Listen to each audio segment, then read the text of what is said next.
Tema kita malam ini surga neraka seorang istri.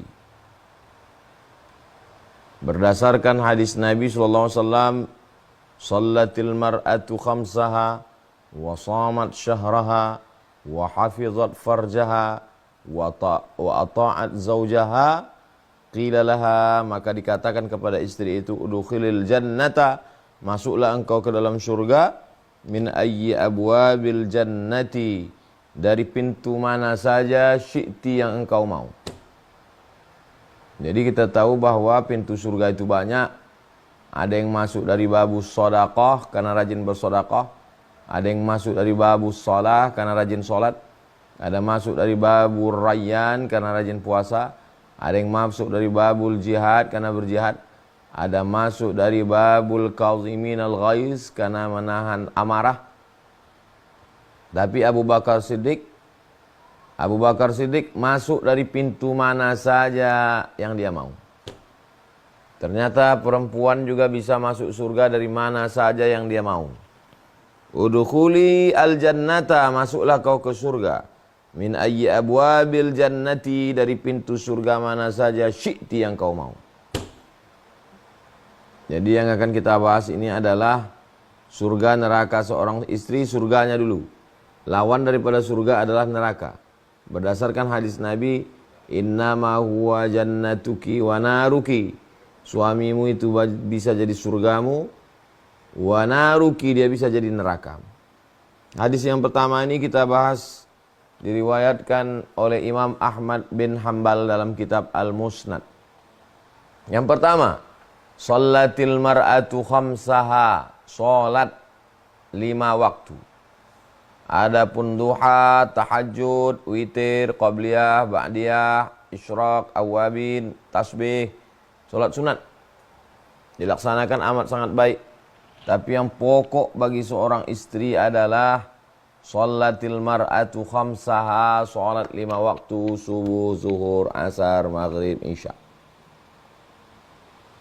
Jadi kalau ada istri yang tidak salat, otomatis fasakh. Nah, jadi kita ini pisau bercabang 2. Kalau dilaksanakan surga, kalau tidak dilaksanakan neraka. Yang pertama tentang sholat ini. Kalau dilaksanakannya sholat khamsaha, masuk surga. Kalau tidak dilaksanakannya sholat, maka menurut mazhab Hambali, Imam Ahmad bin Hanbal, orang yang tidak sholat itu kafir. Maka kalau ada perempuan yang tidak sholat, istri yang tidak sholat, maka otomatis fasakh. Fasakh itu apa? Kalau laki-laki yang menjatuhkan talak, namanya cerai talak. Kalau perempuan yang menuntut, namanya khulu. Laki-laki tidak menjatuhkan talak, perempuan tidak menuntut, tapi automatically putus. Namanya fasakh. Di antara penyebab fasakh adalah kalau perempuan itu atau laki-laki itu murtad. Na'udzubillah, na'udzubillah, na'udzubillah. Maka menurut mazhab Hambali, istri yang tidak sholat itu otomatis fasakh, keluar dari Islam. Nah, menurut mazhab Hambali. Makanya kalau ada nanti ustadz atau nonton di YouTube atau khotib atau penceramah yang ngomong, siapa yang tidak sholat maka otomatis dia mesti pisah pindah rumah. Nah, itu maksudnya. Menurut mazhab Hambali, perempuan yang tidak sholat otomatis fasakh. Begitu juga dengan laki-laki. Tapi karena pembahasan kita malam ini adalah surga perempuan dan nerakanya istri, surga istri. Yang pertama adalah sholat. Bagi yang belum menikah, mencari istri, sholat. Bagi istri yang sudah punya suami, sudah menikah, jaga sholat. Jangan sampai tidak sholat.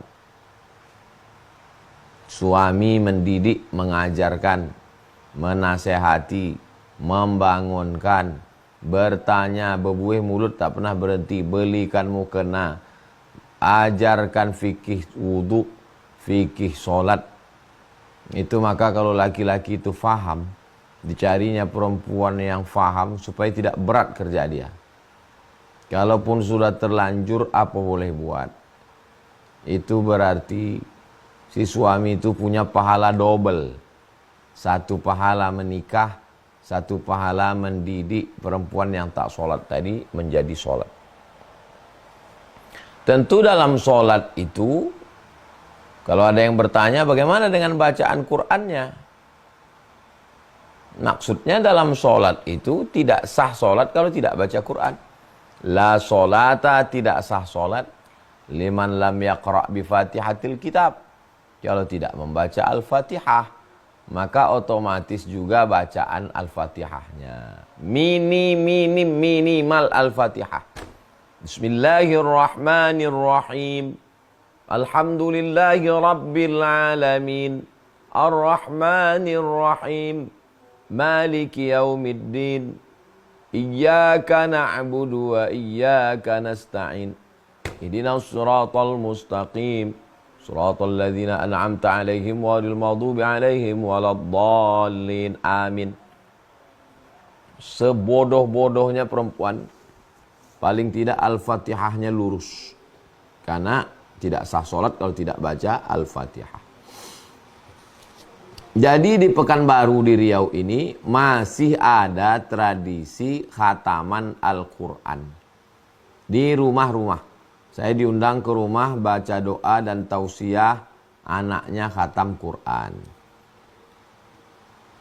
Kalau laki-laki khatam Quran sebelum khitan. Karena tradisi khitan di sini tamat SD. Jadi sami khitan umur 8 hari itu keluar dari tradisi di sini. Tamat SD, acara khataman dulu, habis khataman baru sunat. Kalau perempuan, acara khatamannya waktu mau nikah. Jadi agak lambat sedikit. Walaupun begitu, perempuan yang mau khataman tamat SD tetap dibuatkan majelis khataman. Diserahkan guru mengaji. Dulu kuserahkan anakku ini kepada engkau guru mengaji. Kata guru mengaji, sekarang kubalikkan lagi anakmu ini kepada engkau. Dulu tak pandai mengaji, sekarang udah pandai mengaji. Dia mau akad nikah. Ada acara malam merisik. Merisik itu dirisik-risik, disindir-sindir. Kira-kira ini udah ada calonnya apa belum? Kalau belum, ada acara malam meminang. Sesudah dipinang, ada acara malam berinai. Setelah itu ada acara malam berkhatam kaji. Habis itu barulah malam akad. Habis itu baru malam walimah. Makanya dibilang baralek gadang, pesta besar-besaran 7 hari 7 malam. Nah, zaman dulu begitu. Karena duit banyak, waktu kosong. Sekarang waktu sibuk, duit tak ada. Gimana mau buat pesta lama-lama? Nah, jadi perempuan sebelum menikah pandai membaca Quran. Karena dia akan mengajar anaknya. Karena dia akan membacakan Quran waktu hamil. Karena dia juga nanti akan menjadi guru untuk anaknya. Dan yang paling penting dia sholat. Yang pertama, sholatil mar'atu khamsaha.